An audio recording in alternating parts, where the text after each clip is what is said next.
వ్యాసమహర్షి ఒకరోజు సరస్వతీ నదీ తీరంలో తిరుగుతూ ఉండగా ఎదురుగా చెట్టుపై ఉన్న ఓ చిలక తన పిల్లలకి నోటితో ఆహారాన్ని అందించడం చూసి నోరులేని జీవాలకే ఇంత ప్రేమ ఉంటే ఇక మనుషులకి తమ సంతానంపై ఎంత ప్రేమ ఉంటుందో అని ఆలోచించి తాను కూడా దేవుడి అనుగ్రహంతో సంతానాన్ని పొందాలి అనుకుని మేరు పర్వతం చేరుకున్నాడు. కానీ సంతానం కోసం ఎవరిని ప్రార్థించాలో అర్థం కాక అయోమయ స్థితిలో ఉన్న వ్యాసుడు నారదుడి సలహాతో శివుడి కోసం కఠోర తపస్సు చేయడం ప్రారంభించాడు.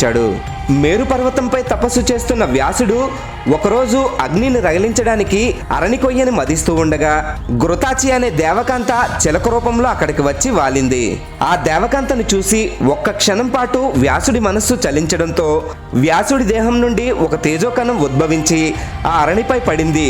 దాంతో ఆ అరణి నుండి సుఖమహర్షి పుట్టుకొచ్చి రెప్పపాటు కాలంలో అందరూ చూస్తుండగానే సుఖమహర్షి పెరిగి పెద్దవాడయ్యాడు.